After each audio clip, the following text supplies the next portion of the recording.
ജമാഅത്തെ ഇസ്ലാമിക്കെതിരെ സമസ്ത സമ്മേളന പ്രമേയം. രാഷ്ട്രീയ ഇസ്ലാം എന്നത് അപകടകരമായ ആശയം. മൗദൂദി ആശയങ്ങൾ യുവാക്കളെ വഴിതെറ്റിക്കുന്നു. ഇത്തരം വിഘടന ചിന്തകളെ പ്രതിരോധിക്കണമെന്നും സമ്മേളന പ്രമേയത്തിൽ പറയുന്നു. വിവരങ്ങളുമായി അരുൺ പാറയ്ക്കൽ കൂടി ചേരുന്നുണ്ട്. അരുൺ, ഇപ്പോൾ ജമാഅത്തെ ഇസ്ലാമിക്കെതിരെ സമസ്ത സമ്മേളനത്തിൽ ഒരു പ്രമേയം അവതരിപ്പിച്ചിരിക്കുകയാണ്. എന്തൊക്കെയാണ് ഇതുമായി ബന്ധപ്പെട്ട കൂടുതൽ വിവരങ്ങൾ?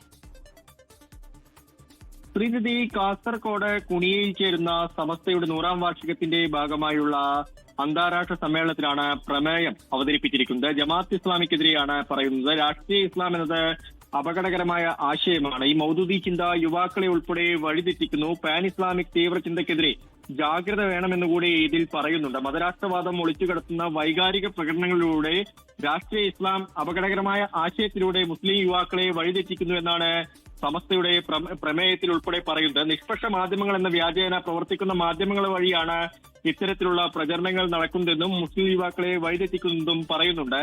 എന്തായാലും ഇത്തരം വിഘടന ചിന്തകളെ പ്രതിരോധിക്കണമെന്നാണ് സമസ്തയുടെ അന്താരാഷ്ട്ര സമ്മേളനത്തിന്റെ ഭാഗമായി അവതരിപ്പിച്ച പ്രമേയത്തിൽ ചൂണ്ടിക്കാണിക്കുന്നത്. വലിയ രാഷ്ട്രീയ ചർച്ചകൾക്ക് കൂടി വഴിവെച്ചിട്ടുണ്ട്. നിയമസഭാ തെരഞ്ഞെടുപ്പൊക്കെ നടക്കുകയാണ്. അതിനിടയിലാണ് ജമാഅത്ത് ഇസ്ലാമിക്കെതിരെ തുറന്നടിച്ചുകൊണ്ട് സമസ്ത രംഗത്തെത്തുന്നത്. ഇന്നിപ്പോൾ പ്രതിപക്ഷ നേതാവ് വി.ഡി. സതീശൻ ജമാഅത്ത് ഇസ്ലാമിയുടെ വോട്ട് വാങ്ങാം, ജമാഅത്ത് ഇസ്ലാമിക്ക് ഐക്യം കൽപ്പിക്കേണ്ടതില്ല എന്നൊരു നിലപാട് സ്വീകരിച്ചിരുന്നു. പക്ഷേ വൈകിട്ടോടുകൂടി സമസ്ത ഇത്തരത്തിലൊരു നിലപാട് സ്വീകരിക്കുമ്പോൾ മുസ്ലിം ലീഗും അതുപോലെ തന്നെ കോൺഗ്രസും ഒക്കെ ഇനി എന്ത് രാഷ്ട്രീയ നിലപാട് ജമാഅത്ത് ഇസ്ലാമിക്കെതിരെ സ്വീകരിക്കുമെന്നതും ചർച്ചാ വിഷയമാണ്.